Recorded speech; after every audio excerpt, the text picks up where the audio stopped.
In today's video, I'm going to teach you how to manually enter bank and credit card transactions in Xero using the Receive option.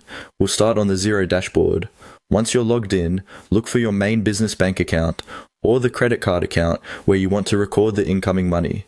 This is usually displayed on the home screen under your bank account section. Click on that specific account to open it.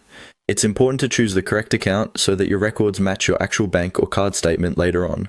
Inside the bank account page, look toward the top right area of the screen for a small icon with 3 dots. This is often called the More Options or Overflow menu. Go ahead and click on those 3 dots. A drop-down menu will appear with several actions you can take on this account.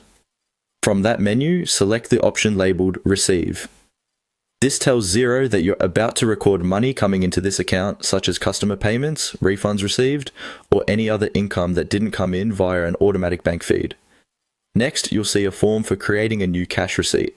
At the top, find the field labeled From. Click into this field and start typing the name of the bank, customer, or payer who sent you the money. Xero will try to match what you type with contacts you've used before. Choose the correct contact from the list, or finish typing the name if it's new. Being consistent here helps with reporting and keeps your contact list clean. Now move down to the description field. Click in and type a clear, meaningful description of what this money is for. For example, you might write online sales for May or reimbursement for office supplies. A good description makes it much easier to understand your records later, especially at tax time or during a review. After that, fill in the other details on the form. This usually includes the date of the transaction, the reference or check number if you have one, the amount received, and the appropriate income account or category. Take a moment to double check that you're allocating the income to the correct account, such as sales, interest income, or refunds.